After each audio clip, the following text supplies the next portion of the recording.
Sim.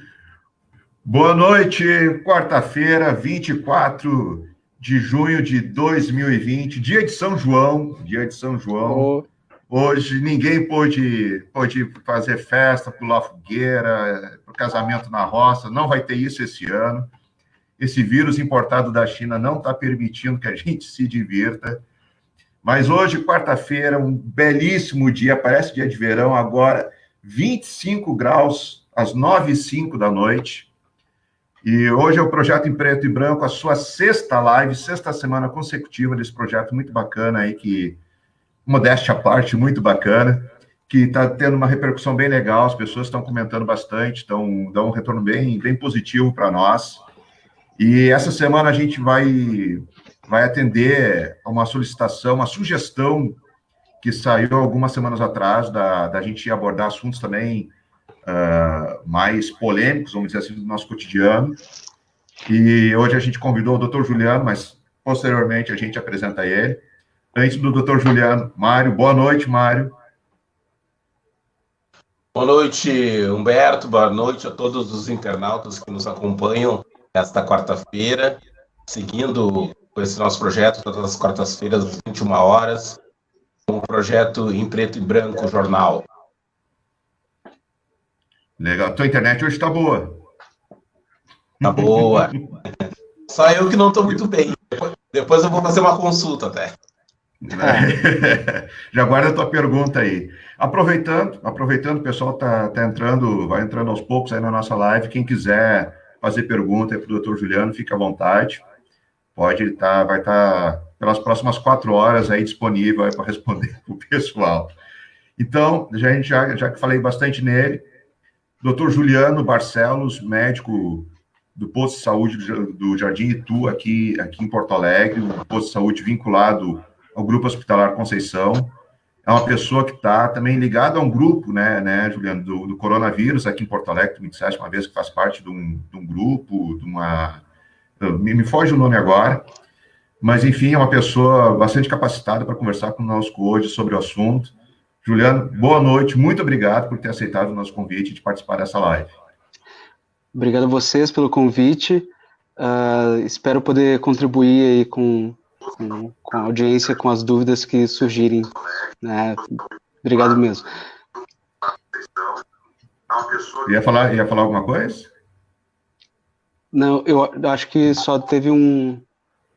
Não, dá um pequeno delay, mas tá tranquilo. Tá tranquilo. Então, vamos já começar com a nossa pergunta. Não vamos poupar o Dr. Juliano hoje, vamos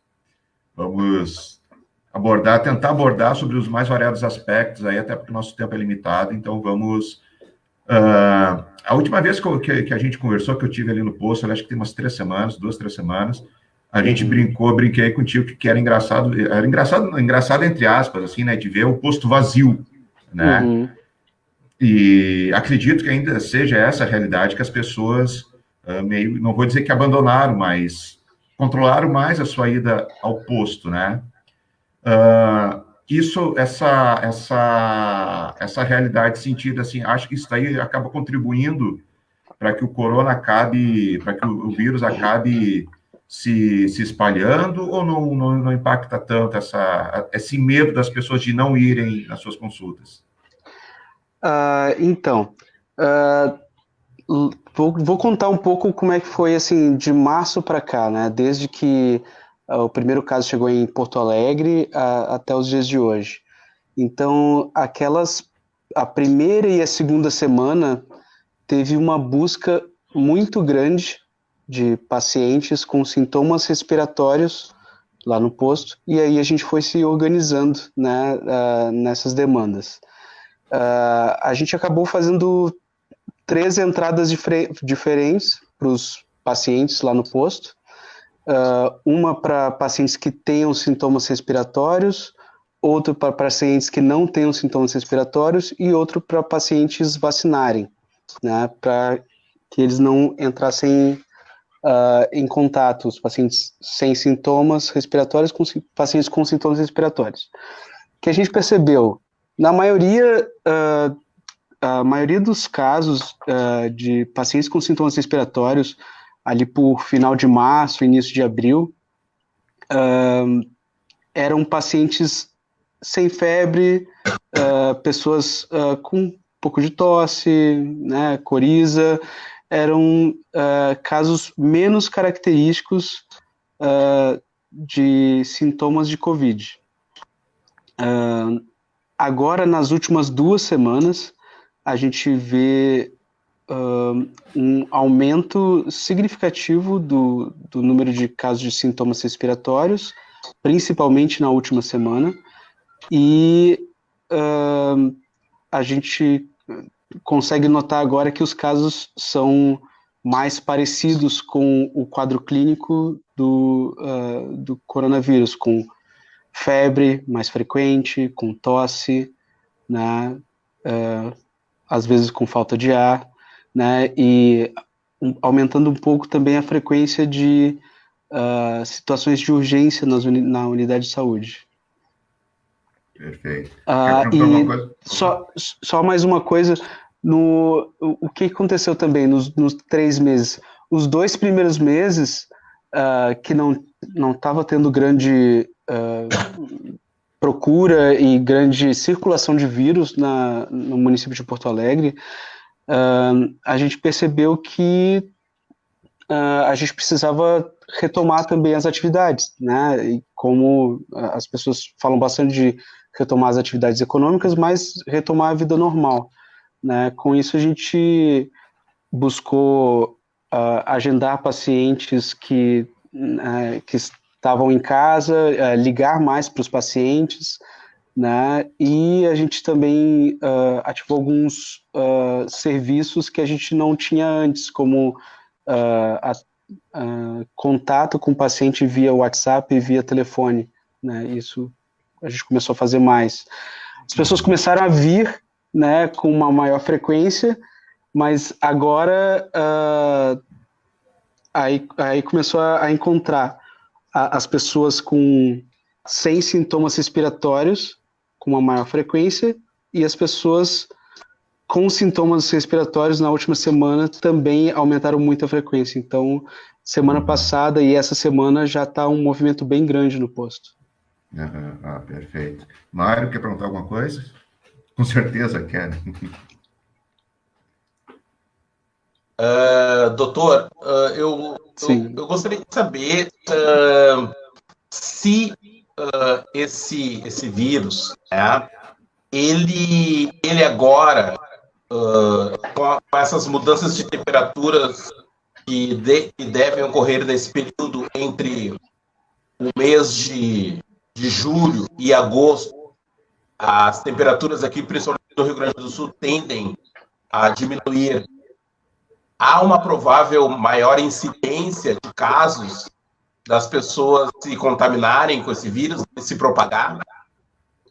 Certo. Então, na verdade, pela maior circulação do vírus em Porto Alegre não, no Rio Grande do Sul, no Brasil, né?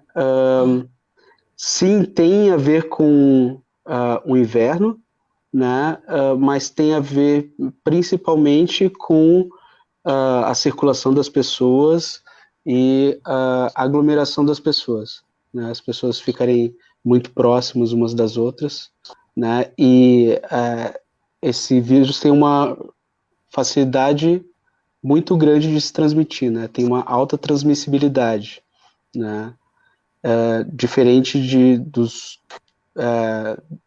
assim, não que diferente dos vírus, dos outros vírus respiratórios, mas ele é mais transmissível que os outros vírus respiratórios. Ele é mais... Com essa sua resposta... Vai. Com essa sua resposta, dá para se dizer que a temperatura em si ela é um determinante na propagação do vírus?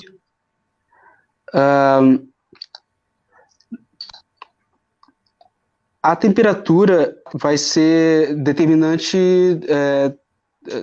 em grande parte dos vírus respiratórios. E a gente pode dizer que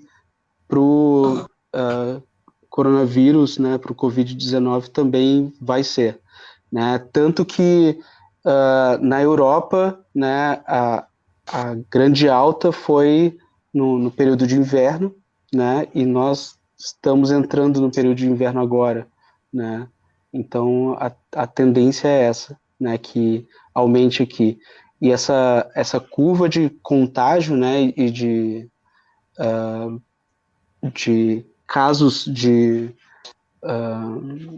detecção de casos, ela está subindo, está acelerando bastante, né, nessas últimas 2 semanas, né, no Brasil, mas principalmente aqui Rio Grande do Sul e Porto Alegre. Né, as próximas semanas também tendem a continuar acelerando esse contágio e essa quantidade de pessoas com vírus. Para o pessoal que está entrando agora, a gente está conversando com o Dr. Juliano Barcelos, da Unidade de Saúde do Jardim Itu, vinculado ao Grupo Hospitalar Conceição, aqui de Porto Alegre. E o doutor falou dessa questão do aumento de casos.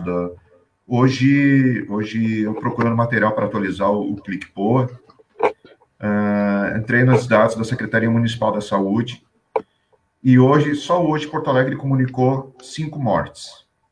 Uhum. Subiram para 73 mortes Porto Alegre tem desde o início da pandemia. Uhum. E dessas muitas mortes que Porto Alegre vem comunicando da semana passada para cá, não são mortes que ocorreram hoje, né? São mortes que já ocorreram há uma semana, pouco menos de uma semana, mas que os resultados do exame saíram somente agora, então confirmaram a questão da Covid. E o que a gente percebe é que muitos desses pacientes, a internação deles foi justamente nessa época, nesse período que deu esse frio, que o frio pegou em Porto Alegre, né? Teve uma época aí, teve uns dias aí que a gente estava andando com casaco, e foi coincidentemente um período que aumentaram os casos. Porto Alegre agora tem mais de 3 mil casos confirmados, segundo os números da Secretaria Municipal da Saúde, porque a Secretaria Estadual dá a diferença de quase 1.000 casos entre uma secretaria e outra. E eu queria questionar o seguinte, até porque foi uma coisa que eu vi ontem na televisão, o pessoal falando, que muitas pessoas que elas não sabem nem que atitude tomar se estão quando começam a sentir os sintomas. A gente vê que as pessoas vão procurar uma semana depois que começou a se sentir mal, começou a sentir tosse. Teve uma pessoa que morreu aqui do interior, porque ele começou a sentir tosse, febre, ele se isolou ao invés de procurar o médico, né? Uhum. Então, o que eu pergunto é o seguinte, em que momento o paciente deve procurar o posto para testar para o COVID? Certo. Muito boa essa pergunta, Beto. Então, vou tentar ser claro, e se eu não for, por favor, vocês me questionem mais. O paciente nem sempre vai precisar ir até o posto, tá? Mas o paciente que apresenta tosse, coriza, sintomas gripais, né, sintomas de resfriado comum, sintomas respiratórios, ele pode, se ele não tem falta de ar, né, se não tem febre, se ele não está trabalhando, né, se não tem uma necessidade de atestado ou se não tem uma necessidade de alguma medicação sintomática, se ele não está sentindo nem febre nem dor, por exemplo, pode tranquilamente ficar em casa, né? Pode ficar em casa e tomar água, e se tiver dipirona ou paracetamol, né, para febre, para dor, pode tomar também, né? O mais importante é quando a pessoa faz febre, né? Tem mais ou menos um mês que a prefeitura começou a coletar de todos os pacientes a partir de 2 anos, todas as pessoas a partir de 2 anos com sintomas gripais, né, mais febre, sintomas respiratórios mais febre, a prefeitura, a vigilância epidemiológica, ela disponibiliza o teste, né, para Covid-19.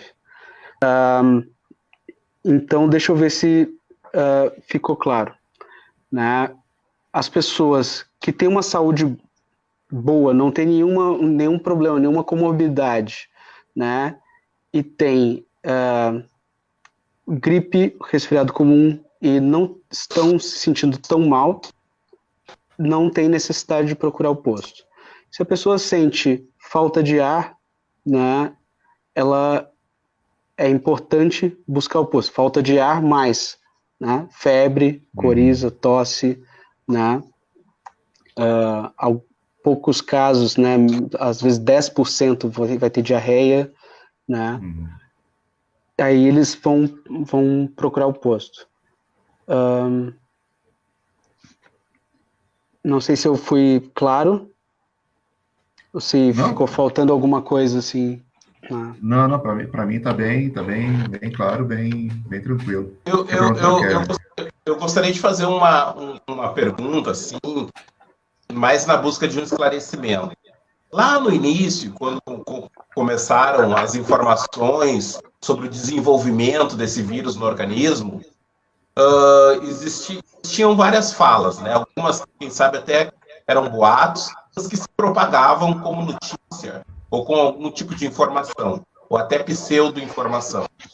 Mas diziam que esse vírus acometia apenas os idosos, as pessoas com a saúde já vulnerável, e que os jovens, era mais difícil acometer os jovens ou as crianças, enfim. Chegaram até a falar que nas crianças nada acontecia.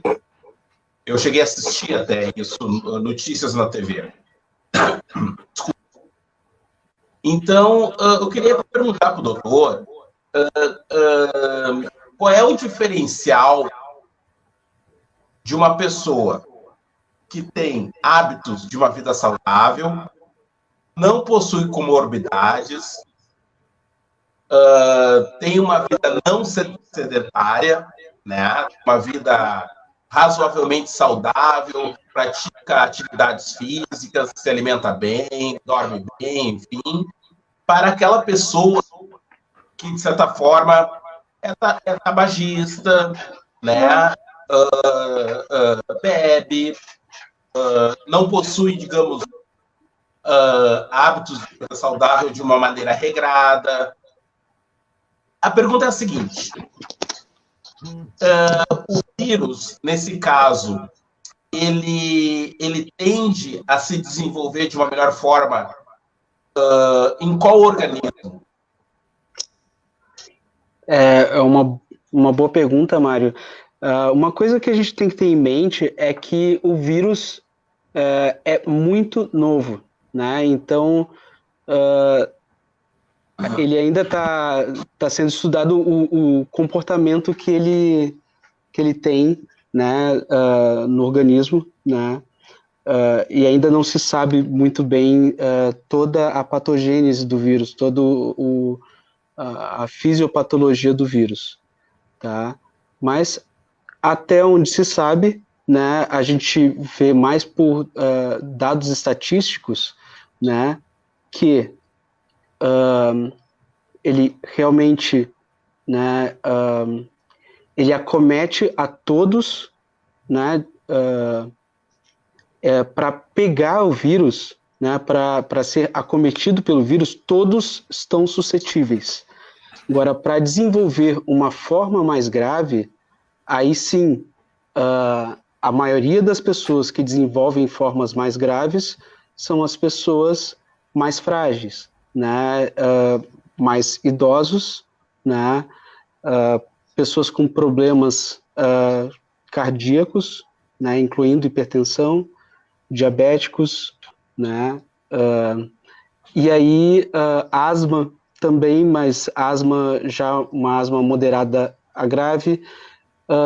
Então, uma pessoa com seus problemas de saúde crônicos que não estão bem controlados, elas está mais suscetível a desenvolver uma forma grave da doença, né? E isso pensando no coronavírus, mas pensando também numa pneumonia, né, numa gripe comum, né, até num resfriado, qualquer doença, qualquer infecção, né, somada junto com as doenças de base da pessoa, né, que não estão controladas, ela pode, né, vir com um prognóstico desfavorável, né? Isso daí vai mais ou menos ao encontro do que eu queria perguntar, porque a gente vê as comorbidades mais comuns das pessoas que têm vindo a óbito aí nos últimos dias, pelo menos todas elas, acho que das últimas 10 vítimas de Porto Alegre, todas elas tinham hipertensão, diabetes, doenças cardíacas e doença renal crônica, né? Isso daí, porque o que exatamente isso torna mais suscetível, deixa a pessoa mais sensível? Porque o corpo fica mais fragilizado por conta da diabetes, por conta porque sou hipertenso, porque sou diabético, meu corpo ele é mais sensível, meu organismo é mais sensível. Por que favorece favorece não, potencializa que uma pessoa possa morrer por causa do Covid? Isso, aí entra na parte assim, mais difícil, que é a parte de fisiopatologia da doença que não está totalmente esclarecido, né? Que vem que o vírus causa uma resposta inflamatória muito grande, né, no organismo, né, do paciente, e para essas pessoas que já têm doenças prévias, né, elas já têm alguma inflamação no corpo maior, e aí vai se somar a inflamação e infecção do vírus, e, né, podendo causar esse quadro desfavorável, né? E aí tem uma coisa interessante do vírus, né, das estatísticas, que 80% das pessoas, 85% das pessoas não vão precisar de hospitalização, né? E o melhor lugar para as pessoas procurarem para ser atendidas realmente é o posto de saúde, né? O primeiro lugar para elas procurarem é o posto de saúde, né? Porque o quadro vai poder ser avaliado e determinado se é um quadro grave ou não, né? Se for um quadro grave, os profissionais vão encaminhar ele para um local mais adequado, com maior estrutura para atendê-lo, né? E aí, dos 15%, né, dos 20%, né, que são quadros mais graves, né, que vão necessitar internação, só 5% vão precisar de UTI, né? E aí tá... hoje, o dado de ocupação de UTI é o dado mais importante para se tomar medidas públicas, né, em relação à abertura e fechamento de comércio e de atividades, né? Doutor, eu tive... Sim, Mário. Para dar uma descontraída um pouquinho, eu tive um amigo que ele teve um problema de saúde, e ele teve que ser socorrido às pressas e teve que ser levado para um hospital. Parece que, por um determinado período, ele ficou sem oxigenação. O corpo parece que ficou sem oxigenação, curto período. Mas ele se salvou, né? Sem sequelas nenhuma e tal, tá bem, né? E o médico dele atendeu ele, perguntou para ele, falou para ele que tinha ocorrido, era um milagre, ainda mais que ele ficou sem sequelas e tal, e perguntou para ele como é que era a vida dele, né? Como é que era? E ele falou, não, eu trabalho e tal. Aí o médico continuou fazendo a entrevista, tá, mas faz alguma atividade física? Ele falou, sim, eu faço apneia. Então, o seu colega falou para ele, bom, então foi isso que te salvou. Porque o teu organismo já estava condicionado, né, a lidar com essa questão da oxigenação, né? E uma outra coisa, eu quero casar, isso aí que eu estou dizendo, eu quero casar com uma outra coisa, agora um pouco mais descontraído. Eu e meus irmãos somos atletas desde criança, então, na época de adolescente, a gente tinha um apetite bem significativo. E uma vizinha da minha avó estava nos visitando no momento em que nós estávamos fazendo uma refeição, e essa vizinha falou para minha avó o seguinte: nossa, dona Glaci, como os seus netos têm um grande apetite, né? Como eles comem, né?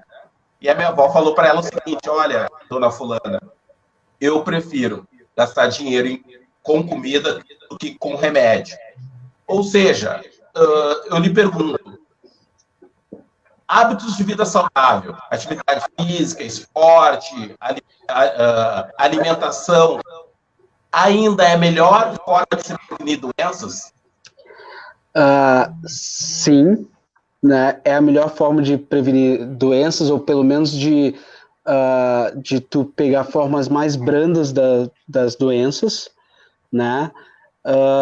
Mas, em especial, no caso do Covid, né, a gente vê pessoas saudáveis também desenvolvendo formas um pouco mais graves.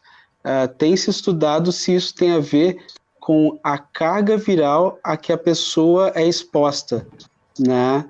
Por exemplo, profissionais de saúde, né, que estão lidando com os doentes diretamente na UTI, né, e estão mais expostos, ou nas emergências, né, de receberem uma carga viral, né, mais alta e poder fazer uma resposta mais agressiva, né? Então, sim, né, fazer atividade física e se alimentar saudável, não fumar, né, hábitos saudáveis de vida, ela vai te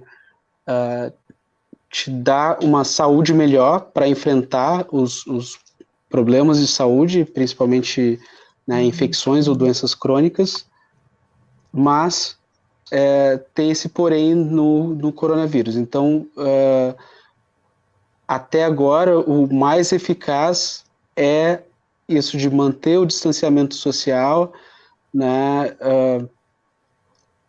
evitar circulações desnecessárias, evitar locais com uma grande quantidade de gente, né. Uma dica que eu tenho também é que a vacina da influenza, né, ela está disponível, né, até o dia 30 de junho, né, agora para toda a população, né. Ela começou em abril, teve várias etapas, né, com vários tipos de pessoas, né, foram categorias diferentes de pacientes e pessoas, né, e agora está no momento que todos podem se vacinar, né. Então, se você não se vacinou ainda, né, aproveite a oportunidade e vá até o seu posto de saúde para se vacinar. Qualquer posto? Qualquer posto de saúde daqui do estado. De forma gratuita, né? De forma gratuita. Até a gente falando essa coisa de forma gratuita, é óbvio que eu sei, o Humberto sabe, o senhor sabe, mas eu tenho uma pergunta para lhe fazer. Se não fosse o SUS, doutor Juliano, se não fosse o SUS, qual a sua opinião hoje sobre o SUS? Eu acho que o Sistema Único, né, de saúde, o sistema público, né, é uma das pontas que está ajudando o Brasil a enfrentar essa pandemia, né? E uma grande parte do né, da população brasileira, ela usa o SUS e ela precisa do SUS. Né? Em torno de 70% da população brasileira usa o SUS hoje. Né? Só 30% vai ter acesso a saúde suplementar, né, ou saúde privada. Né? Então, se não fosse o SUS, eu acho que seria muito mais difícil a gente enfrentar todo esse problema. Deixa eu fazer 2 comentários.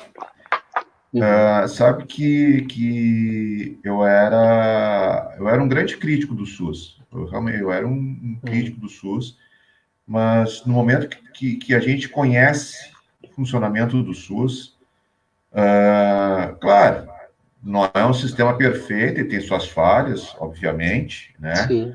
Até porque o Brasil, um país que é continental, vários países cabem dentro do Brasil, e o histórico todo que o Brasil tem de má gestão pública, tanto na questão educacional, de saúde, mas coisas que a gente não... As pessoas param metem o pau, falam mal do SUS, mas as pessoas se esquecem. A vacina gratuita da influenza é SUS. Te acidentou, SAMU é SUS. As pessoas não se lembram que o SAMU pertence ao SUS. A farmácia popular é SUS. Né? Então, só 3 coisas aí que favorecem muitas pessoas, que as pessoas não se lembram que isso aí é SUS. Né? Mas, feito esses parênteses, o pessoal tá mandando umas perguntas para nós aqui pelo Face e pelo WhatsApp, e eles estão pedindo para falar sobre as máscaras, a eficiência das máscaras, né? E junto sobre as máscaras, eu questiono a eficiência do Face Shield, que agora ficou bonito esse nome, né? Agora existe o Face Shield, parece aquela máscara de soldador, né? Sim. Mas aí o pessoal está questionando a eficácia o Face Shield por si só, ele é eficaz, ou só ele não resolve? Tem que usar a máscara, ou só a máscara resolve? Não precisa o Face Shield? O que é o indicado? O que é o melhor? Tá, vamos lá. Então, a máscara, o principal... a principal atividade da máscara é para tu não contaminar o seu próximo, né? Considerando que todo mundo pode ser um potencial carregador do vírus, né? Assintomático, né? Que agora já tem estudos mostrando que são os 3 dias antes de começar os sintomas, que são os dias que mais se contamina, né? Então, considerando isso, né, uma pessoa com máscara que tosse, né, ela não contamina os demais. Agora, uma pessoa sem máscara, né, que tosse e as demais estão com máscara, né, as demais não vão estar totalmente protegidas, né? Elas vão poder pegar a doença igual. Né? Se 9 pessoas estiverem de máscara e uma sem, e essa uma sem tossir, né, ela pode contaminar as demais. Então, a máscara é mais para tu não contaminar o outro. E aí, o Face Shield, né, ele vai dar uma sensação mais de proteção para si, mas tu não vai estar protegendo o outro, né? Porque a sua boca está descoberta, então se você tosse com Face Shield, não vai ter uma proteção total. Tu vai eliminar gotículas para as outras pessoas, né? Mas, ao mesmo tempo, quando uma pessoa, né, tosse sem máscara e tu tá com Face Shield, tu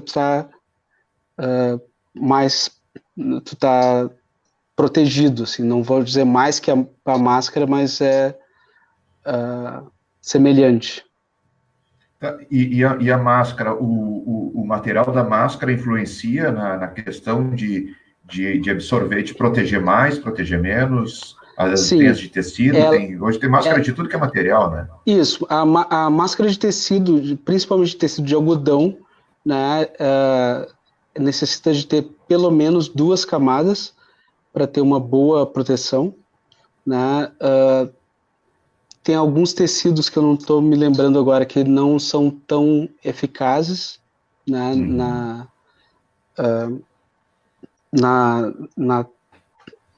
Em segurar as gotículas, né? Mas o tecido de algodão com certeza é um dos melhores, né? Também tem estudos de máscara de tecido de algodão que as pessoas colocam uma folha de papel toalha dobrada em 4, né? E aí a máscara é como se fosse 2 camadas, como se fosse uma carteira, e aí tu coloca a folha dentro. E aí essa máscara tem uma proteção bem perto da máscara cirúrgica, que é a máscara que os profissionais de saúde usam normalmente, né? E igual essa daí precisa fazer a troca de 2 em 2 horas, ou só tira daí o papel do meio dela e... Não, igual vai precisar trocar de 2 em 2 horas, porque o tecido vai ficar úmido, né? Ah, tá. Certo? Certo. E aí existe a máscara N95, que aí N95 e a IPFF2, né, que são, na verdade, é a mesma máscara, é só uma denominação diferente da que é feito, que a denominação dos Estados Unidos e da Europa, né? Essa N95 e essa IPFF2. Essas quem deve usar principalmente são os profissionais de saúde em locais com alta circulação provável alta circulação de vírus, como UTIs, né, emergências, né, e locais que provavelmente terão geração de aerosol, que é quando o paciente tosse ou espirra, né, quando o profissional precisa de fazer algum procedimento que o paciente precisará tirar a máscara, né, por exemplo, para fazer uma intubação, para fazer uma oroscopia, que é olhar dentro da garganta, né, olhar na boca e na garganta, né? Então ele precisa estar de face shield e de máscara N95. Para a maioria das atividades, né, não de saúde, né, ir ao mercado, né, andar ao ar livre, a máscara é suficiente. E aí, no mercado, às vezes a gente vê o profissional com o face shield, porque ele vai estar exposto ali a um grande número de pessoas passando por ele, né? Então, ele tem que ter alguma proteção mais. Entendi. E essas máscaras Só uma dúvida, Mário. Essas máscaras que disseste aí da nomenclatura diferenciada da Europa e dos Estados Unidos, isso daí o público, se eu quiser comprar uma máscara dessa... e IPFF2, eu tenho acesso a essas máscaras, se eu quiser comprar? Tem acesso. Em ferragens, normalmente, essas máscaras, né? O custo delas é em torno de R$ 7,50 a R$ 10 a unidade. Elas têm uma pequena vantagem que elas têm também, além da alta proteção, é o tempo de duração delas, né? A máscara cirúrgica, tu teria né, que por volta de 2 horas, tu já teria que trocar, né, seria descartável, e essa N95 e a IPFF2, ela dura até 7 dias, né? Mas quando ela fica úmida, já precisa também ser descartada. Perfeito. Mário? Não, só para terminar acho que a gente já está se encaminhando para o final, mas eu gostaria de perguntar para o doutor, dentro da visão dele como profissional da área da saúde, diante de tudo que ele já estudou até hoje, os anos dele de medicina dedicados ao estudo da medicina, qual é a ideia dele, ou, digamos, vou usar dizer, a intuição dele de quando teremos uma vacina, ou quando teremos uma medicação que, de certa forma, vai fazer com que amenize o número dessas mortes, médio prazo, longo prazo. Uhum. Certo. Então, eu vou falar mais em comportamento da doença mesmo, né? Que a gente aqui no Brasil ainda está num período de ascendência, de aceleração de curva, né? Na verdade, mais a nossa região, a região sul e a região centro-oeste, que estão mais em aceleração, e nordeste, norte e sudeste já estão em estabilização e diminuição de número de mortes e de novos casos, né? Ainda tem bastante, né? A minha impressão é de que o mês de julho e de agosto ainda serão meses difíceis, né? E a gente pode esperar uma melhora, assim, a partir de setembro, né? Mas vacina, normalmente não se consegue desenvolver vacina em menos de um ano, né? Pensando que o coronavírus, né, o Covid-19 foi descoberto em dezembro de 2019, né, eu, né, chutaria aí ali por, né, janeiro, talvez, né, ter alguma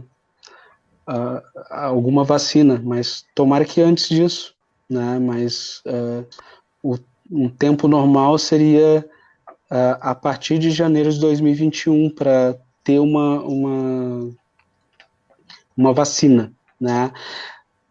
As medicações, o que acontece? Elas têm pelo menos 5 etapas para elas serem aprovadas para uso em humanos, né? Então, primeiro ela é testada in vitro, no laboratório, depois ela é testada em animais, né? Só depois ela é usada em humanos, né? Depois de algumas etapas, então, é a etapa 5 que ela vai ser usada em humanos. E a gente, de todas essas medicações que são faladas na mídia, nenhuma delas chegou à fase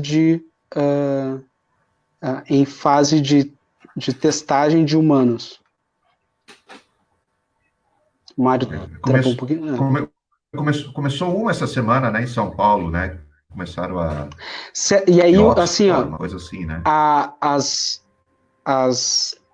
vacinas, vacinas não, as medicações que eles usam agora, eles usam em pacientes graves, porque são pacientes que não teria mais nada a se fazer por eles. Então, assim, tu usar a medicação não causaria risco maior do que o risco que ele já tem de vir a óbito. Uhum, entendi. Só para o pessoal que está acompanhando a gente está quase no finalzinho da conversa com o Dr. Juliano, aqui de Porto Alegre, e só para o pessoal, a gente tem bastante pessoal que acompanha a gente, é um público bem dividido entre Torres e Porto Alegre. Então, só para o pessoal ter uma ideia, dos números atuais aí do Covid em Torres e Porto Alegre.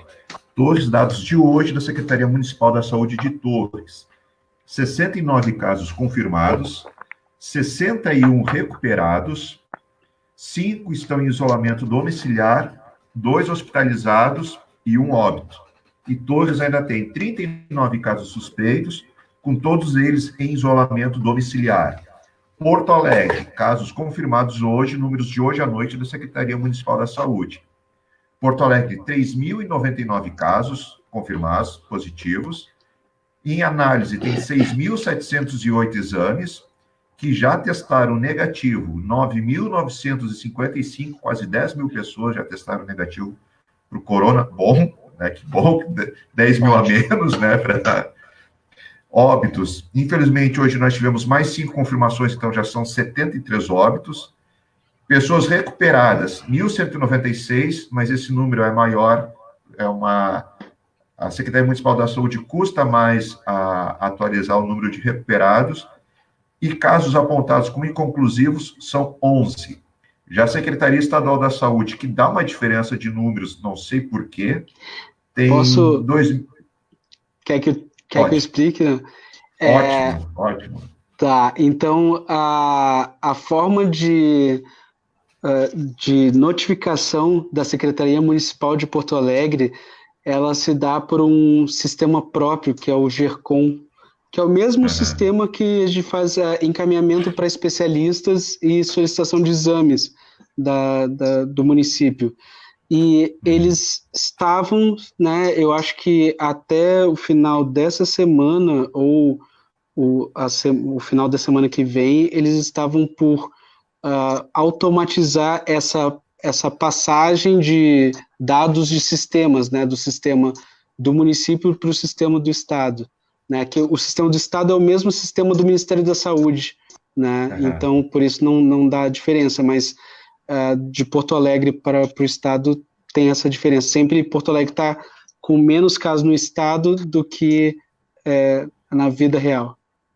Não, ao contrário, Porto Alegre está com mais casos. Não, do que isso, ao contrário. Então, os números confiáveis, são os números de Porto Alegre. São os números de Porto Alegre. Em relação ao número de casos de Porto Alegre, os números confiáveis são os da Secretaria Municipal de Porto Alegre. Porque a única coisa que Secretaria difere... Municipal de Saúde, isso. Da saúde. A única coisa que difere é no número de mortos, de casos positivos. De mortos dá uma diferença, porque a Secretaria Estadual da Saúde lança o boletim, depois só vai lançar o boletim no outro dia, né? Isso. Então, quando ela lançou o boletim hoje, a Secretaria lança o boletim das 5 horas da tarde. Quando ela lançou, Porto Alegre estava com 69 mortes. Depois que lançou, morreram mais 4. 4. Então nos números, quem consultar o site do Covid da Secretaria Estadual, vai constar 69. Quem constar no da Prefeitura, está 73, que é o número já oficial de pessoas que morreram de Covid. E em Torres também dá uma pequena diferença também dos casos da Secretaria Municipal da Saúde de Torres para o Estado.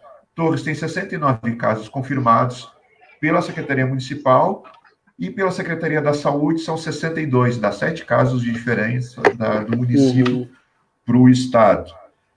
Só para, já encaminhando aí, para não abusar do seu tempo, que a gente já passou do tempo combinado, a gente sempre passa, é impressionante. Só para a gente entender assim, Porto Alegre tem 107 pessoas na UTI, confirmados com corona, e 30 e poucos com suspeita, tá?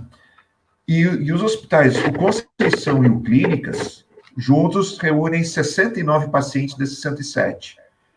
Por que esses dois hospitais são mais buscados? É por questão de número de leitos? Porque o Hospital Independência inaugurou 60 leitos, eu acho, né? Então tem algumas coisas, né? Então desde fevereiro,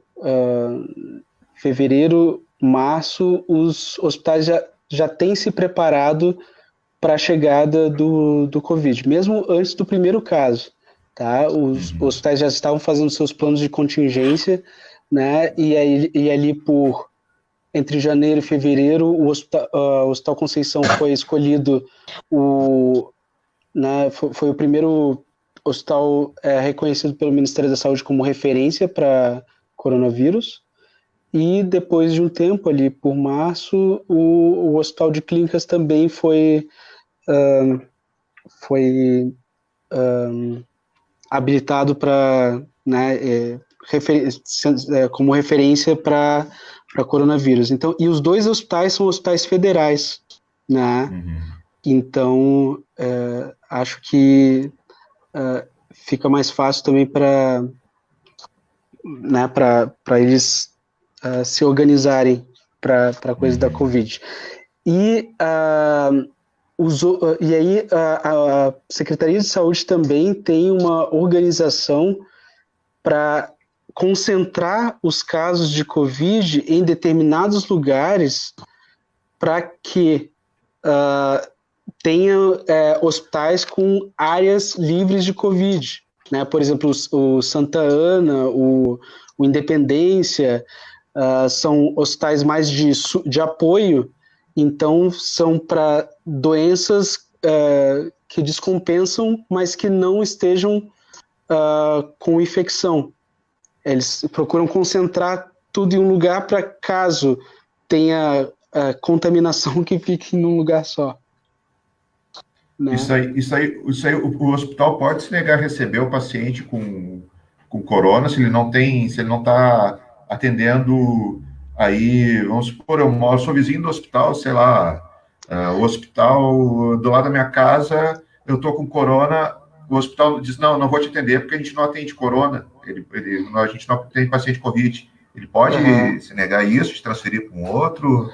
Não, e até foi interessante tu falar sobre isso, porque assim, igual eu tinha falado ali no meio da nossa conversa, o melhor lugar para procurar é o posto de saúde. Por exemplo, ali perto do Conceição, tem uma unidade de saúde Conceição, na Álvares Cabral, que aí eles, como a tenda para triagem do coronavírus fica uma quadra dali, né? Então eles estão encaminhando os pacientes para ali no posto de saúde eles poderiam atender seus pacientes diabéticos, hipertensos e gestantes e não precisar ficar arriscar a população dali de se expor ao vírus. Então, assim, o local que falar que não pode te atender, ele vai ter que te orientar aonde tu vai poder buscar o atendimento. E se tiver em algum caso de urgência, né, febre, falta de ar, né, você vai, se tiver em algum caso de urgência, for noite ou, né, fim de semana, tá sozinho, ligar 192, né, que é a SAMU, né, para remoção, caso seja um caso grave, né, se não procurar só a UPA ou a urgência mais próxima da sua casa. Sabe o que eu fico pensando? Eu fico pensando o seguinte. Sim. Não, desculpa, mas é que é uma coisa que fica passando o tempo todo e sim. Impossível. A minha formação, sou advogado. E não tem... Eu vou puxar para o seu assado, doutor Juliano. Eu sou advogado de médico, eu tenho clientes médicos, amigos médicos, que são seus colegas. Todos eles, todos, e são mais de... É um bom número. E eles são unânimes em me dizer o seguinte: Mário, se um dia tu te acidentar alguma coisa grave, te perguntarem para onde quer que te levem, tu diz, me leva para o pronto-socorro. Me levem para o pronto-socorro. Porque lá é o único lugar certo que podem salvar a tua vida. Porque o pronto-socorro, além de ser público, SUS, público, lá é o lugar onde tem o maior número de profissionais especializados, porque lá chega de tudo. Então lá tu aprende de tudo, entende? E outra coisa, uma coisa assim que eu fico pensando, poxa, todas as informações que o doutor Juliano está nos passando através das nossas perguntas, dessas informações que a gente está passando para os internautas, eu fico imaginando o Humberto perguntando para o doutor Juliano, pois é, doutor Juliano, se eu for lá e tal, o hospital pode se negar e tal, o doutor Juliano, não pode, na verdade não pode, tal, ele tem que te orientar, ele tem que, né, te conduzir, te prestar a informação, enfim, né, para tu ser atendido. E por quê? Por causa do sistema universal de saúde que o Brasil tem e público. Claro que é pago, né? Claro que é pago através dos nossos impostos. Mas é público, qualquer um pode ter acesso. A pior resposta seria, olha, só vão te atender se tu tiver dinheiro. Se não tiver dinheiro, né? Daí não dá. Como nos países de primeiro mundo, né? Tem alguns países que chamam de primeiro mundo, onde a saúde é paga. Não tem outra opção. Ou tu paga ou tu morre. Né? Verdade. E eu tenho até um amigo meu que está nos Estados Unidos agora, está morando lá já faz algum tempo, e a gente estava conversando sobre isso, e ele estava me falando da triste realidade que é lá.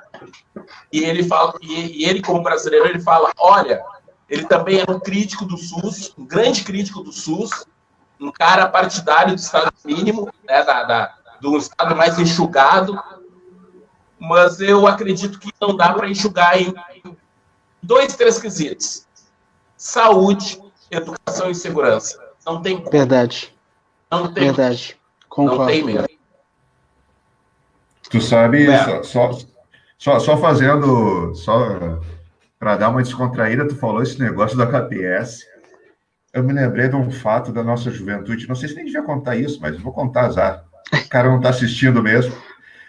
Isso aí, numa festa do nosso grupo, aqui perto até, um amigo nosso exagerou na bebida, né? Era uma janta, exagerou na bebida, tomou vinho, foi no banheiro, passou mal, lavou a camiseta dele com vinho, ficou um vermelhão assim. Nós pegamos ele, botamos dentro do carro e levamos para o Hospital Cristo Redentor, que era aqui pertinho.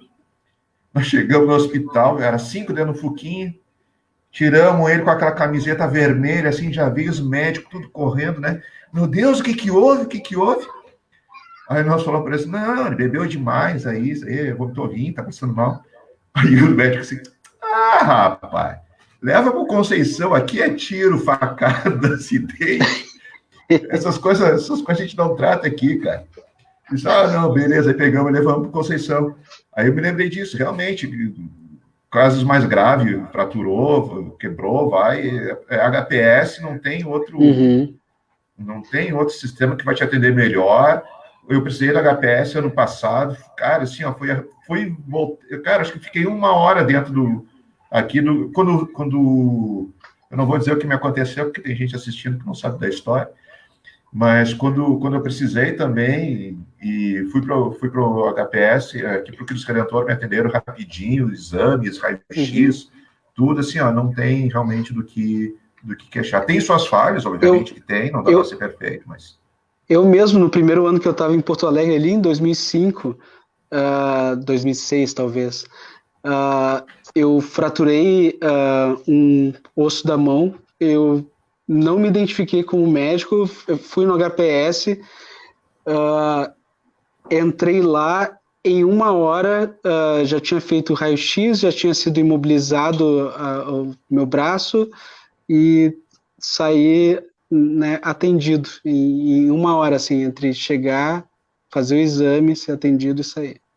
E quando eu fui ao HPS não estava vazio, porque a ideia é que o HPS está vazio. O HPS nunca está vazio. Não, nunca está vazio. O HPS nunca está vazio.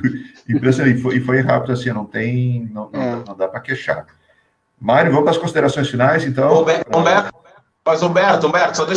só para terminar, eu queria falar uma história, uma barra que esses caras aí da saúde passam. O meu respeito e a minha homenagem a vocês, profissionais da área da saúde, médicos, enfermeiros, auxiliares, técnicos, enfim. Mas eu vou contar uma outra parte, assim, que todo mundo tem, né, que médico geralmente é tranquilo, calmo, são tudo da paz, né, aquela fala mansa, tranquila e tal. E aí, um amigo meu médico me dizendo, lá no HPS, ele me contando, que chamaram ele para atender um cara que foi pego, um assaltante, foi pego e tal, e estava na emergência para ele ser atendido. Né? A polícia levou lá, não vou dizer qual polícia, nós temos 2 aqui no Rio Grande do Sul, não vou dizer qual polícia.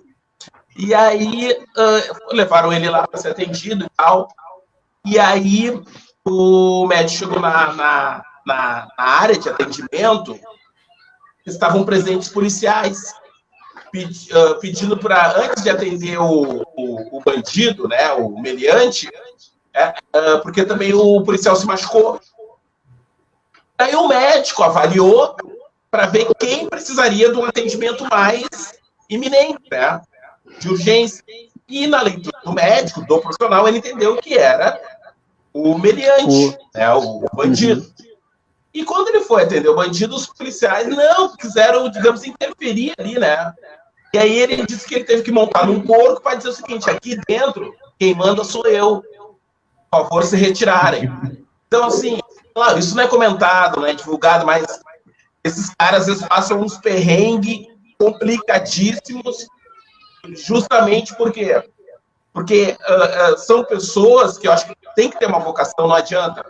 Para ser da área da saúde, todos vocês têm que ter uma vocação mesmo, tem que ser um chamado, uma coisa muito forte, porque são pessoas que, da mesma forma que vão tratar A, vão tratar B, C, né? Enfim, no atendimento ali, na busca da preservação da integridade física, psicológica, enfim. Então, meus parabéns. Muito obrigado mesmo, Mário. Valeu. E não sei se eu já posso fazer as minhas considerações aqui. Pode, por favor. Já passamos do tempo 15 minutos. Queria agradecer muito ao convite do Beto e prazer em conhecê-lo, Mário. Foi ótima conversa, eu gostei muito de conversar com vocês. Espero poder estar outras vezes conversando aí com vocês. Joia. Mário? Joia, obrigado, doutor. Tem mais alguma consideração, Mário? Bom, eu queria agradecer a todos que nos acompanharam até aqui, né, que esse projeto ele ocorre todas as quartas-feiras, às 21 horas, projeto em preto e branco, com as lives, com mais variados assuntos, e a cada quarta-feira a gente vai trazendo novidades e convidados e tal. Legal. Eu queria agradecer, hoje excepcionalmente, a gente não lê os comentários do pessoal aqui que nos dá boa noite e manda suas considerações. Peço desculpas a vocês, mas eram muitas perguntas, muitos questionamentos, então a gente não conseguiu citar nominalmente aqui, mas tem 2 comentários aqui que eu vou reproduzir, da Yara Lemos, que ela parabeniza os profissionais da saúde. Ela diz: parabéns aos profissionais da saúde, que são linha de frente dessa pandemia, colocando sua própria vida em risco para salvar outras vidas. Que Deus proteja esses profissionais e mais seus familiares. Foi as palavras da Yara Lemos. Legal, obrigado, Yara. E a Thaís, que o doutor conhece, a Thaís Calete, complementando as palavras do Mário, ela também é técnica de enfermagem por formação, dizendo: muito bem, faço minhas suas palavras. Obrigado a todos. E obrigado a todos, para a Clarice, o Reginaldo, a Cassandra, a Cristina de Oiá, o Antônio Eustáquio Barcelos, Rudinei Amaral e outras pessoas aqui que entraram com a gente durante a live. Obrigado para vocês. Novamente, doutor Juliano, muito obrigado por ter aceitado participar da nossa conversa. 2 coisas certas na quarta-feira: a nossa live, e que a gente nunca consegue fazer no tempo estipulado. A gente sempre passa do combinado. Desculpa ter roubado os minutos a mais aí seu. Que isso, foi um prazer. Gostei muito de participar aqui com vocês. Que ótimo. E eu tenho certeza que esse tempo não foi suficiente, porque a gente teria que ficar horas conversando sobre o assunto, porque tem muita coisa para a gente conversar. Então, fica já o convite, em nome do Mário e meu nome, para, mais uma vez, numa outra oportunidade, se eu voltar, esclarecer mais algumas dúvidas, porque até lá muita coisa ainda vai mudar, né? Sim. Tomara a Deus que mude para melhor, que essa pandemia vá embora, que essa doença vá embora de uma vez, que essas previsões catastróficas que estão fazendo de milhares, que o número de mortes em Porto Alegre, no Rio Grande do Sul, possa ser gigantesco, que isso não... O Rio Grande do Sul já tem mais de 500 mortes, né? Então, que isso não se concretize, que uma vacina, que um remédio apareça logo. Mas fica o convite para voltar numa outra oportunidade, para a gente aprofundar mais o assunto. Então, obrigado, doutor Juliano. Obrigado, Mário. Obrigado, pessoal que acompanhou a gente. A Yara Lemos, parabéns ao Beto e Mário por esse momento importante em nossas vidas pelo programa. Obrigado, Yara.